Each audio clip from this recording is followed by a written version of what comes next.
Então, se no lugar do ômega você escreve V por R, você vai ter V que multiplica V ao quadrado, sobre R. Então, A centrípeto também pode ser calculado pela fórmula V ao quadrado dividido por R.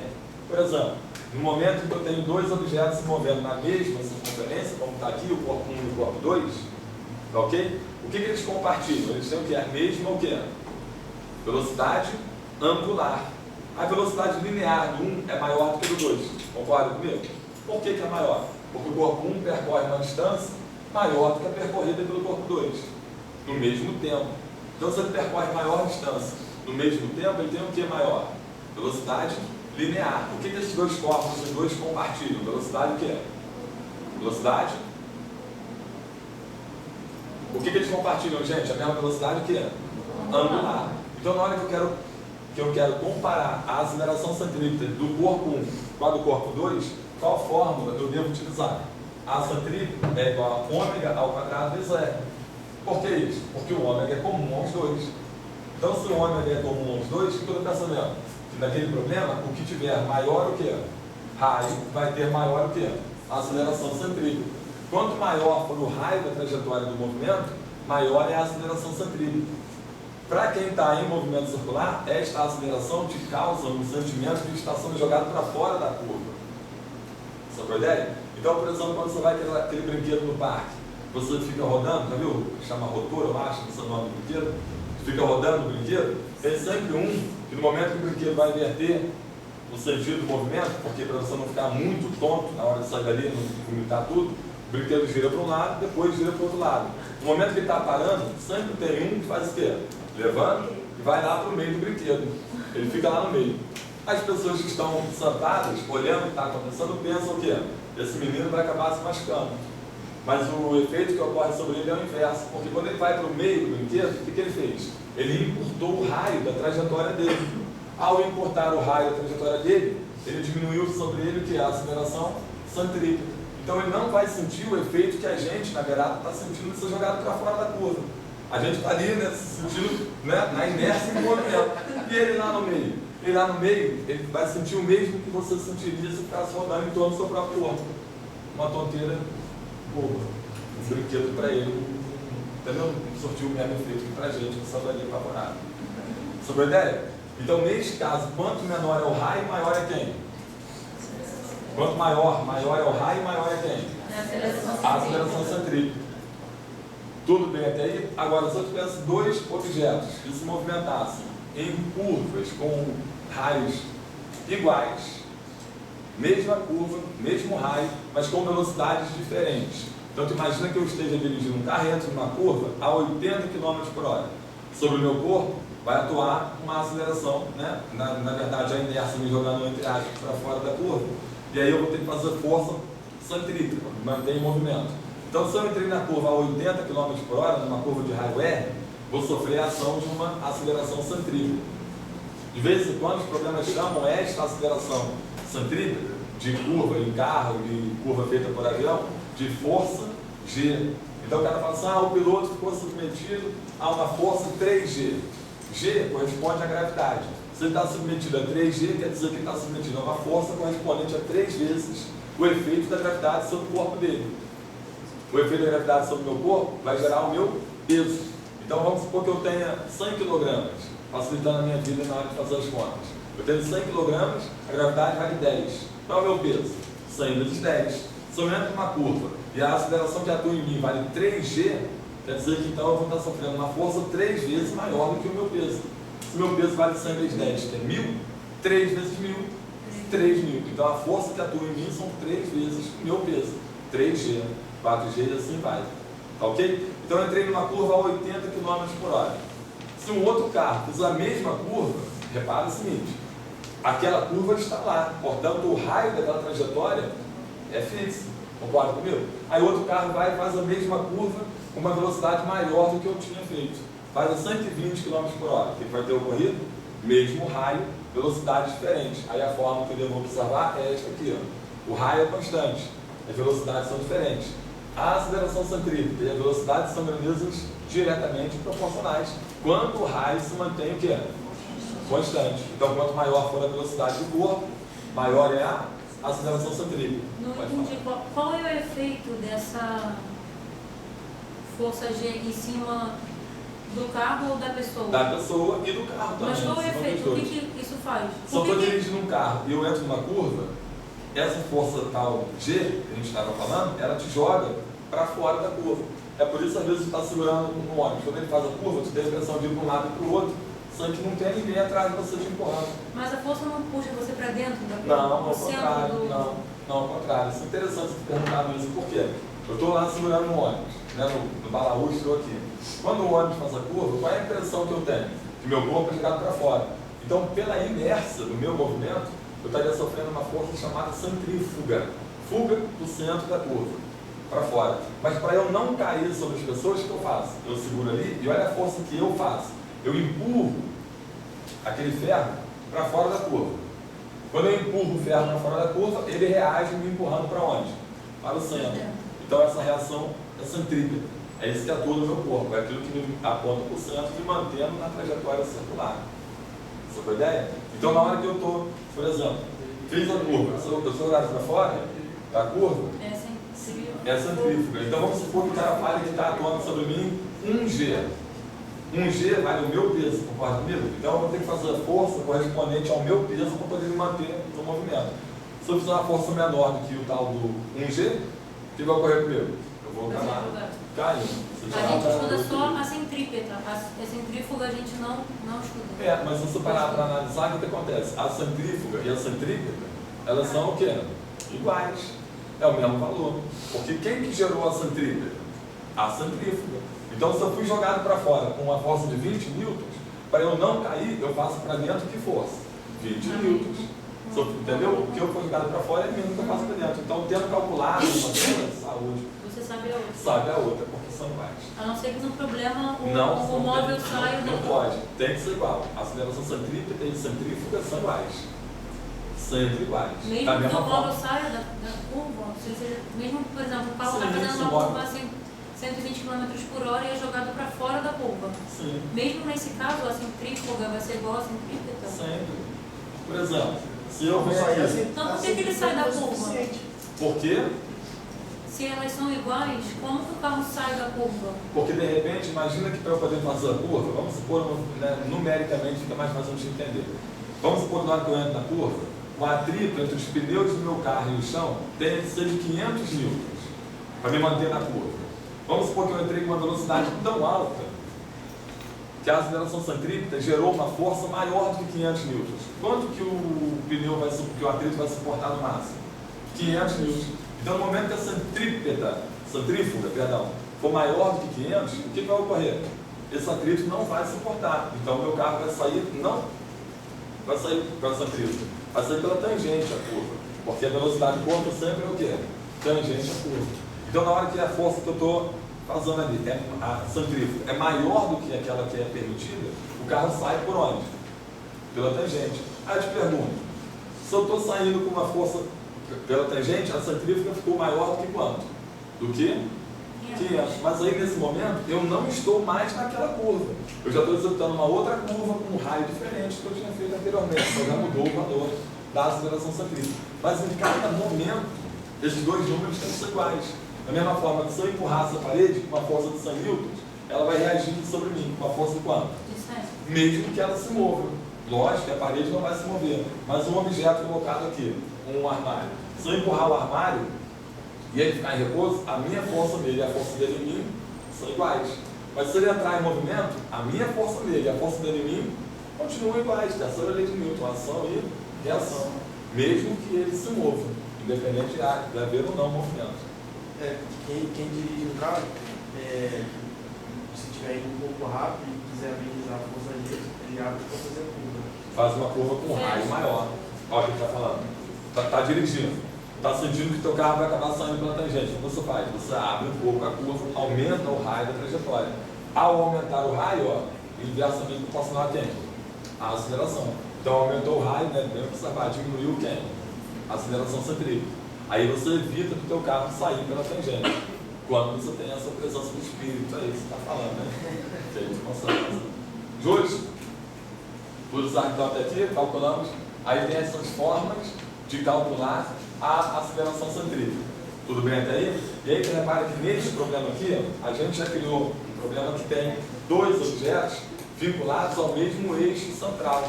Eu tinha falado que isso aqui era o quê? Um carroção. Então, o que eu poderia afirmar a respeito do movimento desses dois corpos? Ômega 1 e ômega 2 são o quê? Iguais. Então, naquele problema que está ali desenhado, ó, isso chama-se transmissão de movimentos. Transmissão de movimentos. Aquele tipo de transmissão. Naqueles dois casos ali? É, aqui, ó. É isso.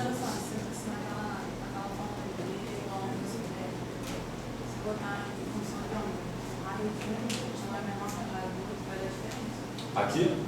É, o V é diferente. Quem é igual é o ômega. O ômega é igual. O ômega 1 é igual ao ômega 2. Aqui, ó. Tem o corpo 1 e o corpo 2. Só que aí, o corpo 1 tem um raio que eu vou chamar de quanto? Inventa aí. R1. E o corpo 2, qual é o raio? R2. Então, neste caso, você vai falar assim, ó, que a velocidade angular do corpo 1 é igual à velocidade angular do corpo 2. Por quê? Esses dois corpos são... Entendeu? Quem é ômega 1? Ômega é quem? É V por quem? V por R. Então, quem é ômega 1? V1 por R1. Perfeito. Quem é ômega 2? Obrigado. Ômega 2? V2 sobre R2. É isso aí. Justo? V1 por R1 é igual a V2 por R2. Tudo bem até aí, não? Tranquilo? Agora, quando a gente pensa em engrenagens, tá legal? Podem ser engrenagens que transmitem o movimento de uma para outra, por contato direto, feito aquelas engrenagens de relógio, né? Denteadas, já viu? Ou aquelas que transmitem o movimento de uma para outra por intermédio de uma polia ou de uma correia. Eu tenho essas duas possibilidades também. Vou apagar aqui. Eu tenho duas possibilidades para essas engrenagens. Por correia ou por o quê? Contato o quê? Direto. Mas aí o que é interessante tu observar, o que é importante, pode? O que é importante ficar saber na transmissão do movimento por contato direto ou por polia ou por correia? O que é importante ficar saber? Primeiro, quando eu tenho duas engrenagens encostadas uma na outra, a figura seria algo parecido com isso aqui, ó. Uma polia com raio A, uma outra polia com raio Q, com raio B. Neste caso, olha só, se esta aqui é a polia A, esta aqui é a polia B, concorda comigo que por estarem encostadas, quando uma delas girar num sentido, ela vai transmitir o movimento para a outra no sentido oposto. Não é isso? Isso aí. Uma no sentido quê? E a outra, isso aí. Horário e anti-horário, uma para cada lado. Horário, anti-horário, horário, anti-horário. Justo? Vai ficar uma para cada lado sempre. Tudo certo até aí? Aí tu repara que é o seguinte, se a primeira está no sentido, a segunda está no sentido, se por acaso eu viesse colocar aqui uma terceira polia, anti-horário. E a quarta polia, se vier a ter? Ou seja, todas as polias pares, né, que estão colocadas na ordem aqui, a segunda, a quarta, a sexta, todas as pares giram no mesmo sentido, todas as ímpares também no mesmo sentido. Tudo bem isso aí, não? Tudo certo? Agora, olha só o que acontece de vez em quando nas provas.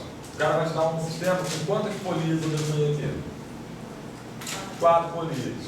Então eu tenho aqui uma polia A, B, C e D, todas elas transmitindo movimento uma para a outra. Então vê se concorda comigo.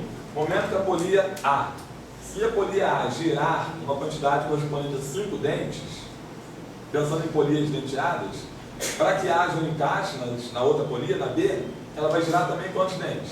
5 dentes. Se a distância entre um dente e o outro for 1 centímetro, essa aqui girou quantos centímetros? Um ponto na periferia da polia A girou o quê? 5 centímetros. E um ponto na periferia da polia B girou quanto? 5 centímetros. E um ponto na periferia da polia C? 5 centímetros. Ou seja, o deslocamento de todos os pontos das periferias das polias são o quê? Iguais. Entendeu? Os pontos na periferia das polias têm o mesmo deslocamento. Ó, vou explicar mais uma vez. Tu imagina que eu tenho aqui Imagina não, olha para cá, eu tenho 4 dedos aqui. Aí aqui na outra mão também tem 4 dedos. Então, conforme começa o movimento, ó, quando esta mão aqui girar 4 dedos, a outra mão girou quantos dedos? Os mesmos 4. Se a distância entre um dedo e o outro for 1 centímetro, então essa mão girou 1, 2, 3 centímetros. E essa mão girou quanto? 3 centímetros. Ou seja, a distância percorrida pelas duas polias é a mesma. Percebeu? Então a polia A, a polia B, a polia C e a D, todas as polias que estiverem encostadas uma na outra, terão que a mesma, percorrerão a mesma distância, pontos de sua periferia. Percorrerão a mesma distância no mesmo intervalo de quê? De tempo. Mas não vão ter a mesma velocidade angular. A velocidade angular é distinta. É diferente, sim. Agora a velocidade linear é o quê? A mesma para todas. Por exemplo, agora eu venho aqui, ó, e desenho, normalmente eu desenho aquelas polias de bicicleta. Mas como eu quero botar mais do que 2 polias, eu poderia ter algo tipo, ó, uma polia, outra polia maior, uma terceira polia, e eu queria que o movimento desta polia aqui, ó, seja transmitido para esta última polia aqui. Tem como? Tem. Como eu poderia fazer isso aí? Poderia aqui, ó, vamos supor, passa uma correia aqui, ó, aí esta correia pode vir até aqui, ó, passar pela correia, pela polia maior, depois vir para cá. Pronto. Transmitiu o movimento. Então, quando essa polia aqui girar no sentido horário, tá olhando para cá um minutinho? Girou no sentido horário aqui, ó, horário. Ok? Ela vai passar aqui, ó, e vai submeter esta polia aqui no sentido que é anti-horário. E aí, ó, quando a correia passa aqui, gira esta no sentido que é horário. Tá ok?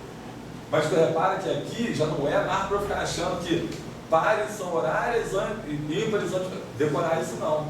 Por quê? Porque eu poderia ter aqui, ó, ter uma quarta polia, vê se eu guardo o meu. Ó, se eu acho que todas as pares ímpares giram para o mesmo lado e as pares para o lado oposto, imagina que eu viesse aqui, ó, e colocasse uma quarta polia aqui, ó, desse jeito assim, por dentro da correia. Então eu teria horário, anti-horário, horário de novo. Então toma cuidado na hora de cada questionário, olha para a figura que ele quer desenhar. Não estão encostadas. Se estiver encostado, é aquela regrinha vale. Mas se não estiver encostado, tem que olhar para a figura e, né, prestar atenção no que ele está falando. Para identificar qual é o sentido do movimento. Agora aqui a mesma história vai ocorrer, olha só. Se esta polia aqui, tá vendo? A primeira, a gente chamou pela letra A. A outra B, C e D. Se a polia A girar 5 dentes, a polia B gira quantos? 5 dentes. A polia C e a D, todas vão percorrer a mesma distância no mesmo tempo. Então você pode afirmar que a velocidade da polia A é igual a quem? V da polia B, que é igual a quem? V da polia C, que é igual a quem? V da polia D. Todos os vezes para os dois. Então essa transmissão de movimento é por contato, essa transmissão de movimento é por contato indireto. Quem transmite o contato entre as polias é a correia. Professor, o senhor está falando aí que a polia A, se ela girar 5 dentes, a B também vai girar 5? 5 dentes. Aí se o cara dá uma volta completa, tem 50 dentes. Ela vai dar 50 dentes e não vai dar 50. Se a polia A andar 50 dentes, terá dado uma volta completa. É isso que você falou. Quantos dentes tem a polia B? Pensa em número fácil para a gente fazer conta. 100 dentes. Boa. Então aqui, ó. Se essa polia dá uma volta, essa dá meia volta. Andaram 50 dentes. As duas vão dar a mesma quantidade de dentes. O que é diferente é o número de voltas. Quando essa polia aqui dá 2 voltas, quantos dentes? 100. Aí essa aqui só deu uma. Então elas vão ter andado os mesmos dentes, porém ter percorrido número de voltas diferentes. A proporção entre os dentes é a proporção do número de voltas. Então se aqui tem 50 dentes e aqui tem 100 dentes, quando ela der 2 voltas, aqui deu uma. Mas lá andou quanto para dar 2 voltas? Em dentes? 100 dentes. E aqui andou quanto para dar uma volta? 100 dentes. O número de voltas aqui é diferente. A velocidade é a mesma. Aqui, ó, tu vai observar isso agora, algebricamente. Quem é VA? Tu não sabe que V é igual a ômega R? Quem é VA? Fala ômega A, RA, vai. Quem é VA? Ômega A vezes quem? RA. Isto é igual, me ajude. Quem é VB? Ômega B vezes RB. Eu não vou até o fim não, tá? Já chega. VC. E assim vai, mas por enquanto já tudo bom? Quem é ômega? 2π pelo período. Quem é ômega A? 2π pelo período A. Quem é ômega B? 2π pelo período B. 2π vai cortar, não vai? Então daqui, ó, desta forma, você tira que RA pelo período A é igual a quem? RB pelo período B. Mas quem é o inverso do período? A frequência. Então, o inverso do período A, frequência A. O inverso do período B, frequência B. Então, RA, vai falando. FA é igual a quem? RB, FB. Mas, né? Quem é a frequência? É o número de voltas pelo intervalo de tempo. Quem é a frequência A? NA por delta T. Quem é a frequência B? NB por delta T. Como os tempos são iguais, delta T vai cortar, o que você vai ter obtido? RA vezes NA, né? É igual a quem? RB vezes NB. Ou seja, se o cara tem raio grande, passa um N para o outro lado. O que você vai ter percebido? Que o raio e o número de voltas são grandezas inversamente proporcionais. O que tem maior raio dá menos voltas. Igual na bicicleta. Tem lá a engrenagem da bicicleta. Tem lá, por exemplo, a coroa. As coroas ficam na roda de trás e na frente. Os peões na roda de trás e na frente as coroas. Se eu tiver 3 coroas e 5 peões, quantas marchas tem essa bicicleta? 3 vezes 5, 15 marchas. Foi? A minha bicicleta tem 18 marchas. Por quê? Já tem 3 coroas, 6 peões. Foi ou não foi? A minha bicicleta tem 21 marchas. Já tem 3 coroas, 7 peões. Foi ou não foi? Então, o produto desses caras. Agora, eu quero que eu tenha uma marcha de alta velocidade. O que eu quero? Eu quero dar uma pedalada e quero que o peão dê várias voltas, porque cada vez que o peão dá uma volta, ele gira a roda uma vez. Então, quando eu dou uma pedalada na coroa grandona, se ela estiver acoplada ao peão pequenininho, essa é a marcha de maior o quê? Velocidade. Agora eu estou numa ladeira, quero subir de maneira mais lenta, mais leve também, mais fácil de pedalar. Eu pego a coroa, boto na pequenininha a marcha e o peão boto em qual? No grandão, o maior deles. Sabe a ideia? Por quê? Porque aí eu vou dar aqui uma pedalada, vai dar uma volta apenas. Se eu botar na coroa grandona, eu vou dar uma pedalada, por exemplo, sem dentes, uma pedalada. Lá tem só 25 dentes, 4 voltas. 100 por 25, 4. A relação entre os raios e o número de volta é essa aqui. Foi ou não foi?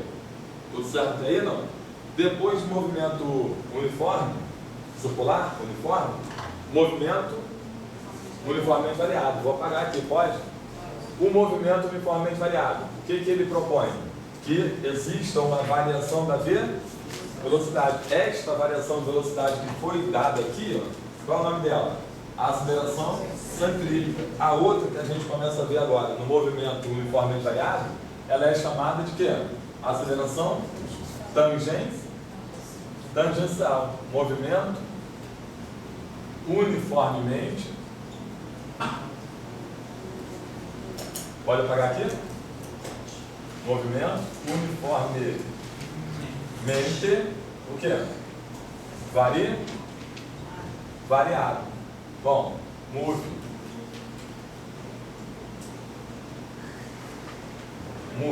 Foi? Movimento. Tem a ver com que grandeza cinemática? Qual é a grandeza cinemática que você lembra na hora que fala a palavra movimento? Velocidade. Movimento variado quer dizer que a velocidade varia. Ela pode aumentar ou o quê? Diminuir. Quando ela aumenta, qual é o nome do movimento? Acelerado. E quando ela diminui? Qual é o nome do movimento? Retardado. Retardado é quando a velocidade diminui. Acelerado é quando a velocidade aumenta. Certo ou errado? Vou fazer a pergunta mais uma vez. Queria que você respondesse. Acelerado é quando a velocidade aumenta. Retardado é quando a velocidade diminui. Certo ou errado? Errado. Errado. Qual é o correto? Acelerado é quando a velocidade... Que confusão. Peraí, vamos juntos.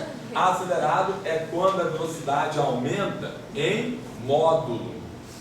E retardado é quando a velocidade diminui em módulo. Porque tu imagina que eu esteja indo para trás. Isso aí. Se eu estiver orientado o referencial para lá e estou andando no sentido oposto, a minha velocidade ela é o quê? Negativa. Mas eu posso estar andando agora com uma velocidade de 1 metro por segundo e daqui a pouco com 2 metros por segundo, no sentido oposto ao eixo que eu escolhi. Então, se o eixo está orientado para a direita, quem está andando para a esquerda é negativo. Então, inicialmente a velocidade era menos 1, agora ela é menos 2. O valor algébrico é o quê? Menos 2 é menor do que menos 1. Então, eu poderia falar que a velocidade está diminuindo. Mas em módulo, menos 1 tem módulo 1, menos 2 tem módulo 2. Então, em módulo, essa velocidade está o quê? Aumentando. Então, se o cara questiona isso na prova da IARC, verdadeiro e falso, a velocidade aumentando em módulo, movimento acelerado, diminuindo em módulo, movimento retardado. Tu pode também interpretar que o movimento retardado é aquele que faz o objeto parar. Toda vez que ele para, qual é o nome do movimento? Retardado. Então eu estou indo para frente e quero voltar. Para eu poder voltar, eu vou ter que em algum momento fazer o quê? Retardar o movimento e parar. Parei e voltei. Então se eu estou parando, sempre o movimento é de que tipo? Retardado. Peguei o piloto, joguei para o alto. Durante a subida, movimento de que tipo? Retardado, porque ele vai subir, aumenta a altura, mas ele para. Se ele para, qual é o nome do movimento? Se ele está parando, qual é o nome do movimento? Retardado. Se ele está acelerando, descendo, no caso, acelerado. O movimento uniformemente variável, então, é aquele que a velocidade faz o quê? Varia. Mas neste caso, ela vai variar de maneira o quê? Uniforme. Ou seja, ela vai aumentar ou vai diminuir quantidades iguais em intervalos de tempo de quê? Iguais. Tá certo? Tudo bem isso aí, não? Aí a gente aqui define a grandeza chamada pelo termo de aceleração, que no caso ela é sempre neste problema o que? Tangencial. A aceleração tangencial, a maioria dos livros não fica toda hora falando o termo tangencial, porque se eu estou tratando um movimento retilíneo, todo objeto que se move sobre uma reta obviamente está acelerando a direção tangente. Tudo bem? Mesmo que o movimento não seja retilíneo, eu vou estar observando o comportamento da aceleração que aumenta o módulo da velocidade, que é a aceleração tangencial. Tudo bem até aí, não? A aceleração tangencial é dada pela fórmula. Fala aí, tu lembra? ΔV dividido por ΔT, ou T. É a rapidez com que a velocidade muda. ΔV por ΔT. Uma manipulação algébrica desta fórmula leva ao quê? V é igual a quem? V na origem mais o quê?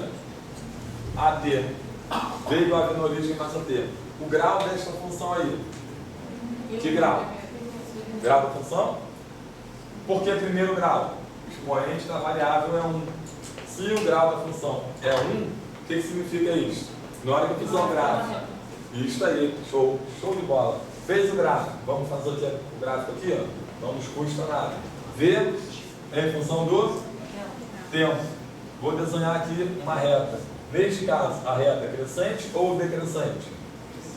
Crescente. Neste caso, movimento acelerado ou retardado? Acelerado. Toda vez que o gráfico velocidade e tempo mostrar uma reta crescente, o movimento é acelerado. Certo ou errado? Verdadeiro ou falso? Depende do referencial. Por exemplo, ó, não precisa nem copiar isso aqui não.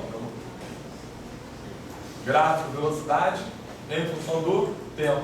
Eu poderia estar com uma velocidade negativa, ó, esta reta é crescente ou decrescente? Crescente, mas a velocidade ela é o quê? Negativa, está abaixo do zero, então negativo. Então este é o problema em que eu estou indo para trás. Lembra que a gente orientou o eixo para a parede da direita? Eu estou indo para trás e parando. Então eu estou indo para trás e parando. Por que eu estou sabendo que eu estou parando? Porque vai chegar uma hora em que a minha velocidade, ó, este ponto aqui vale quanto? Então vai chegar uma hora que a minha velocidade é quanto? É nula. Essa velocidade se tornou nula porque eu parei. Então neste caso eu tenho uma reta crescente, movimento que tipo? Retardado. Neste caso eu tenho uma reta crescente, movimento acelerado.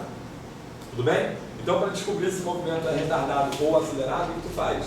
Olha para o que está ocorrendo com respeito ao eixo do tempo. Bota uma setinha imaginária aqui. Né? Bota uma setinha na direção do prolongamento da reta. Esta reta se aproxima ou se afasta do eixo tempo? Se afasta, acelerado. Esta reta se aproxima, o eixo tempo é este aqui. Esta reta se aproxima ou se afasta do eixo tempo? Aproxima. Toda vez que no gráfico velocidade e tempo a reta se aproximar do eixo tempo, movimento retardado. Se afastou do eixo tempo, acelerado, assim que faz. Justo? Lembra que no primeiro movimento que a gente estudou hoje, movimento o quê? Uniforme. A gente falou lá o quê? Que o gráfico, velocidade e tempo, a área desse gráfico representava quem? Deslocamento escalar. Aqui não é diferente não. Calculando a área compreendida entre o eixo do tempo e a curva característica da velocidade, que para este problema é uma reta, calculando essa área aí, eu observo quem? Deslocamento. Qual é o nome dele? Delta S. Tu lembra qual é a fórmula da área do trapézio? Base maior mais base menor vezes a altura dividido por... Então vamos calcular isso aqui juntos. Vamos? Ó, delta S é a área. Tá ok? Numericamente é a área. Base maior. A base são os lados paralelos. Então olhando para essa figura aqui, ó, eu vejo um trapézio. Ok? Base maior. V final. Beleza? Mais base menor. V inicial. Vezes a altura, que é o tempo, né? A altura e a distância entre as bases, dividida por 2. Essas duas fórmulas que aí estão, essas duas, elas já dão conta de toda a teoria do movimento uniformemente variável. São essas duas. Lógico que eu posso combinar uma com a outra, chegando a tal da equação, ou melhor, função horária do espaço.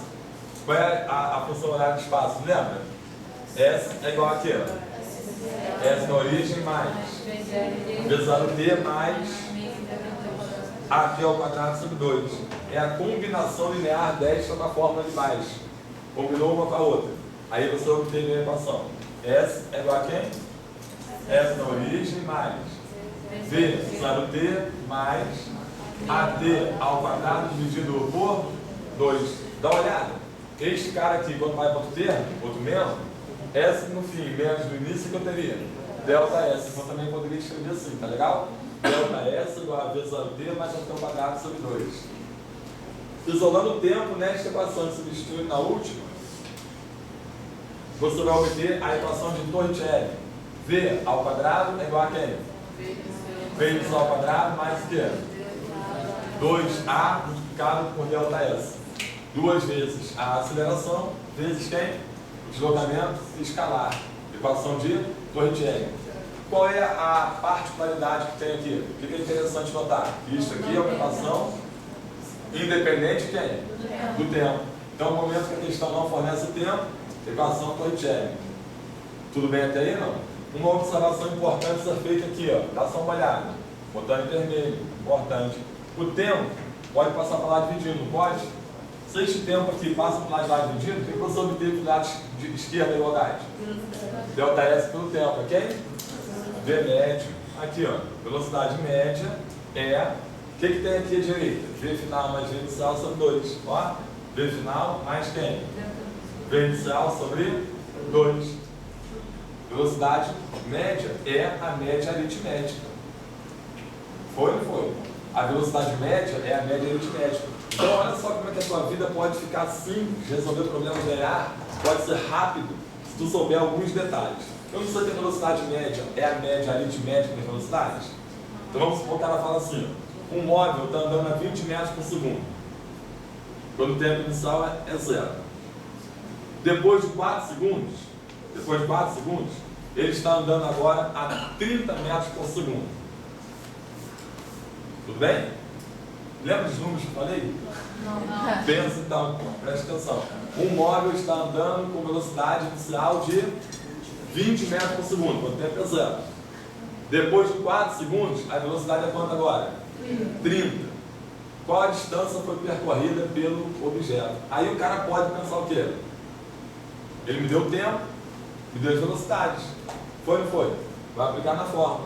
Mas vê como que o troço é bem rápido. Olha só, me ajuda. Qual é a média aritmética dessas velocidades? Se o cara propuser também na questão, que eu acabei não falando, que o movimento seja uniformemente variável. Qual é a média aritmética? É 20 mais 30 sobre 2, 25. Então quer dizer que a velocidade média é 25 metros por segundo. Porra, se o cara anda 25 metros em média em 1 segundo, em 4 segundos, quanto que ele andou? 100 metros, marcou a opção e já está na outra questão. Sob a ideia? Por isso a prova da EAR tem que ser feita em cada questão em um tempo de mais ou menos que 3 minutos. Tem questões, feito essa que eu acabei de falar, que cai na prova da EAR e você faz um tempo muito inferior a 3 minutos, ganhando tempo para tentar aquela de refração da luz, aquela de lançamento oblíquo, aquela outra de magnetismo, que de repente você vai ter que pensar um pouco mais, perder um pouco mais de tempo. Mas tem questões que são muito imediatas. Sacou a ideia? Justo? Vou ter sabido dessa informação aqui. Agora repara o seguinte, ó. Outra coisa que eu vou botar também como observação da observação. Tá? Porque aí o aluno às vezes se perde e faz besteira lá na prova. Erra a questão de bobeira. Tá aqui, ó, velocidade e o tempo. Vamos supor que ele tenha feito isso, ó. Tá vendo aqui? Vamos colocar valores numéricos para exemplificar isso. Ó, velocidade inicialmente era 2, no fim vale 8. O tempo aqui, ó, vale 4, e aqui o tempo vale mais 4, 8. Aí ele pergunta assim, qual é a velocidade média do movimento? Se o cara decorou a fórmula, sem ter entendido o que está ocorrendo, o que ele vai fazer agora? Ele vai achar que no início é o tempo quanto? Qual é o tempo inicial? Nulo. Neste tempo, a velocidade inicial é quanto? 2. No tempo no fim, que é 8, a velocidade é quanto? 8. Aí ele vai pegar 2 mais 8 sobre 2. Vai achar a velocidade média 5. Não pode. Por quê? Porque isso só é verdadeiro quando eu estou observando um único trecho do movimento uniformemente variado. Olha, deste ponto até este ponto, tá vendo aqui? Eu estou obedecendo aquela função horária, v igual a v na origem mais ao t. Tá certo? E daqui por diante? Movimento uniforme, velocidade constante. Então não vou poder aplicar a fórmula, porque eu tenho um movimento dividido em duas etapas. Qual é a velocidade média deste movimento aqui? Outro erro que eu estou chamando a atenção aqui, de jeito que o pessoal faz, aí eu fico com pena do aluno na hora da prova. Eu vejo aquela carinha do tipo, caraca, maluco, é mesmo, sabia, dei mole. Calcular a área do trapézio, concorda comigo? Depois, né, calcular a área do trapézio, que é a distância percorrida, depois divide pelo tempo, certo ou errado? Porra, é errado, que trapézio? Olha pra cá, um lado, 2, 3, 4, 5 lados, são pentágono. Aí o aluno faz essas contas, eu estou falando, o cara pega aqui, ó, 8 mais 2 vezes 8, porra, achou a área do trapézio, porque não é alta, entendeu? Fernandes, como é que faz então o descobridor? Pega aqui, ó, calcula a área do trapézio, isso aí, ó, desse trapézio preto agora aqui, ó, calcula essa área aqui, ó, calculei, calcula a área do retângulo, calculei, soma as duas áreas, divide pelo tempo 8, pronto, aí a vida fica certa. Entendeu? Escuro. Oi. Eu não sei calcular a área do trapézio. Base maior mais base menor vezes altura dividido por 2. Agora tu já está sabendo. Pronto. Descobri. Isso não dá para não me lembrar. É triste, porque eu acabei de falar. Eu queria que tu lembrasse disso. Mas vamos supor que mesmo assim tu não se lembre. Divide aqui, ó. Triângulo, retângulo, retângulo. Calcula 3 áreas. A área do triângulo, do retângulo e a outra do retângulo. Se eu não me lembrar a área do triângulo, aí, amigo, né? Ano que vem você tenta de novo errar, porque, porra, se não lembrar do triângulo, tá ruim. Tudo certo? Área do triângulo. Sobre 2 do retângulo. Do trapézio. Base maior Mais base menor. Tranquilo. Vamos terminar essa brincadeira aqui? Vamos. Me ajuda. Base maior. 8. Base menor. 8 mais 2. 10, altura, 4 sobre 2, 4 sobre... Ih, eu acho que eu falei errado. Combinou? Base maior, 8, base menor, 8 mais 2, vezes a base que é 4, altura, 40 sobre 2. Então esta área aqui, ó, 20, tá vendo? Nem estou montando fórmula para ela. Por quê? Prova de ar não tem espaço para fazer conta. Vocês sabem bem disso aí, né? Área do retângulo. Base, aqui, ó. Qual é a base? 4. É de 4 até 8. 4. Altura? 8. 4 vezes 8. 30 e 32. Portanto, esse objeto percorreu 20 metros em 4 segundos e depois percorreu 30 metros nos outros 4. Foi ou não foi? Quanto que ele percorreu a distância ao todo? 52. Então, a velocidade média, se ele perguntar isso, lembra? Vai 52, ótimo, dividido pelo tempo total. Quanto é o tempo todo? 8. A definição de V média, delta S por delta T. 52 por 8. Vai dar quanto?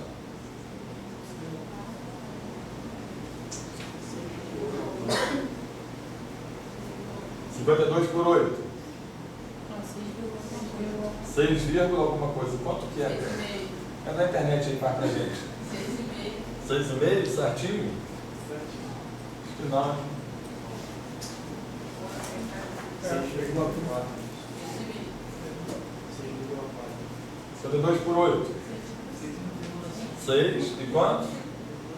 Porque esse tempo metros por segundo, isso aqui, ó, metros por segundo, isso aqui tiver em metros por segundo e aqui em segundo. Ok? Agora eu pergunto, por que tanto tempo para dividir 52 por 8? Por quê? Porque a gente não teve, eu acho, que presença de espírito de perceber que dividir por 8 é mesmo que dividir por quanto? Por 2, 3 vezes. 2 vezes 2 vezes 2 dá quanto? Dá 8. Tem que dividir por 8 na hora da prova. O que eu faço? Divide por 2. Pegou a resposta? Divide por 2. Divide por 2. 52 por 2. 26. Dividir por 2 uma vez. 26 por 2. 13. 13 por 2. 6,5. Não precisa calculadora para fazer a conta disso. Justo? Tudo certo até aí, não? Alegria. Agora me ajuda com o seguinte, ó. Esta função que aqui apareceu, ó, ela é de que grau?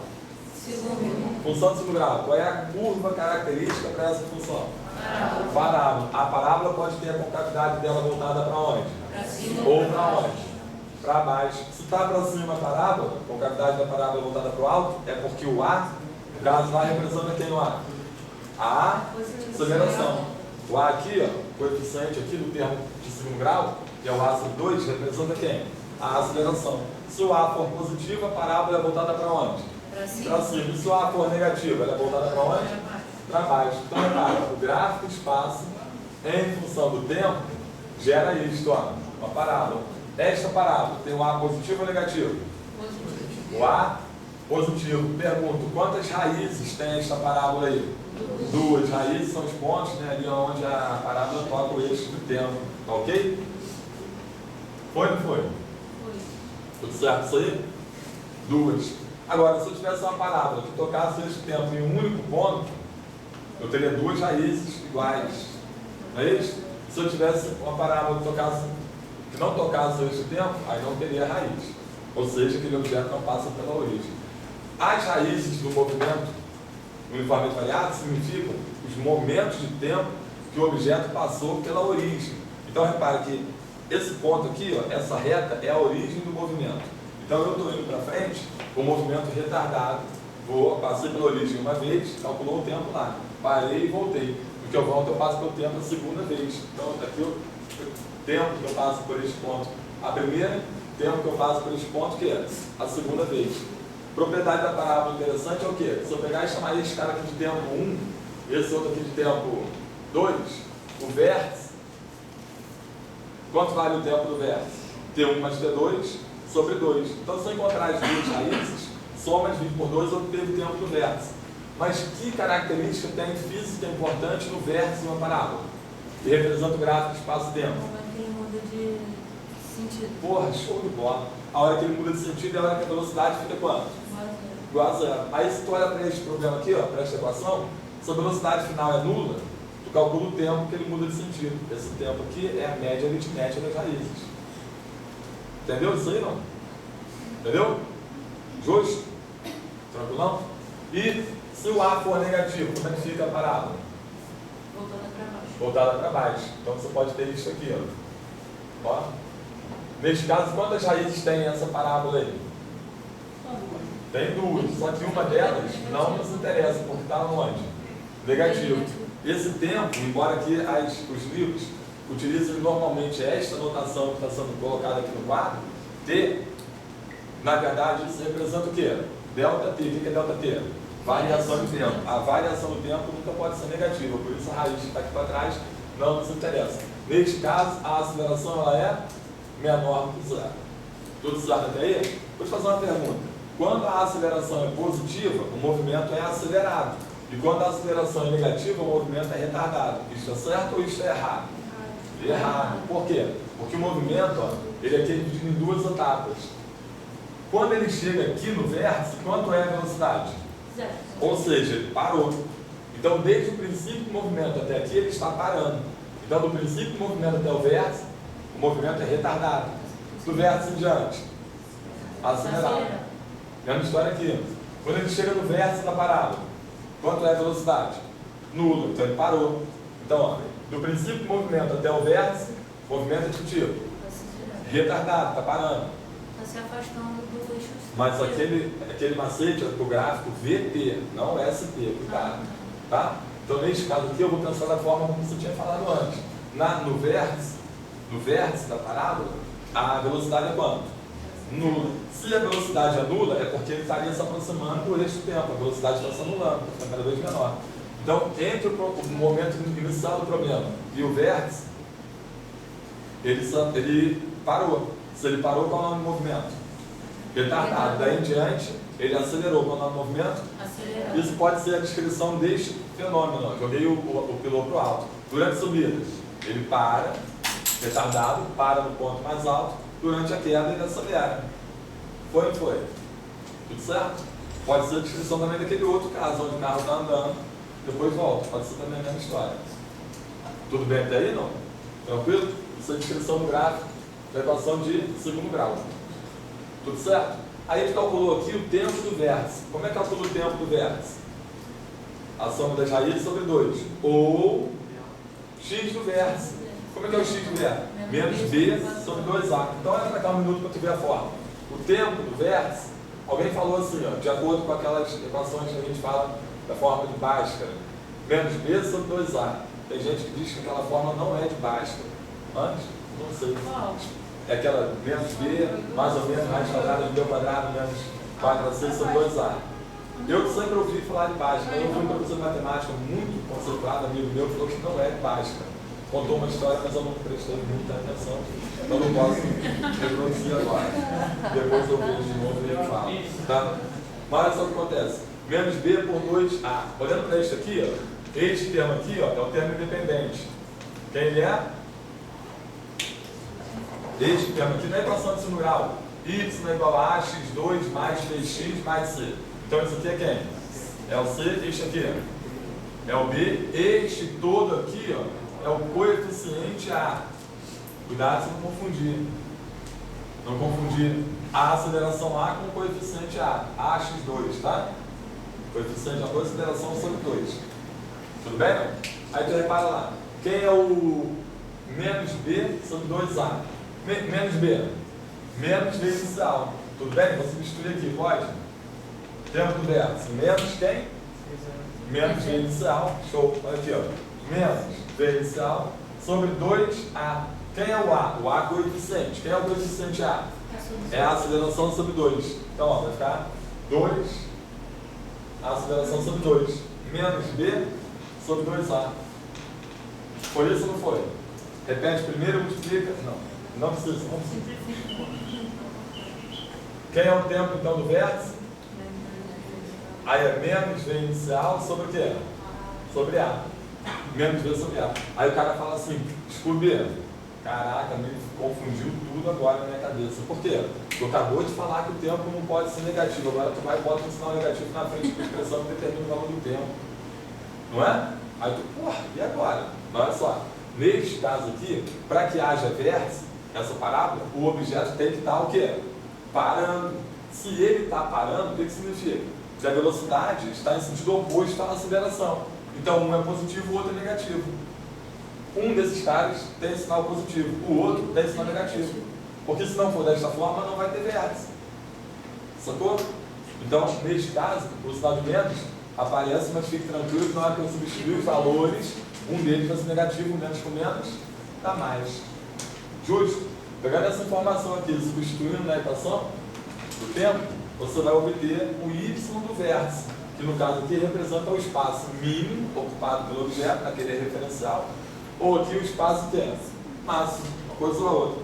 Y é do vértice, que aqui é o espaço do vértice. Qual é a fórmula? Menos delta sobre 4A. Eu vou me furtar o prazer de demonstrar essa fórmula aqui, não vou fazer isso não. Tá? Quem é o delta? Tu lembra do delta? Só vou falar isso. Quem é o delta? B ao quadrado menos 4AC. Aí tu pegaria nos termos B ao quadrado, ok? Menos 4A vem ser, substitui lá, dividido por 4A. Vou fazer só por quê? Porque a gente está à toa. Me ajuda. Ó, vamos aí. B ao quadrado, quem é B? B ao quadrado, menos quem? 4A, quem é o A? 4, quem é o A? Isso, A sobre 2, vezes C, quem é o C? S inicial. B ao quadrado menos 4AC sobre 4A. 4 que multiplica quem? A sobre 2. Vai dar quanto isso? 2A. Pronto.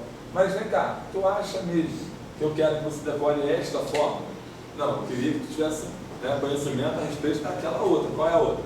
Menos delta sobre 4A. Pronto, sabendo aquilo, isso aí vai acabar aparecendo. Na EAR, visto aqui, isso não o quê?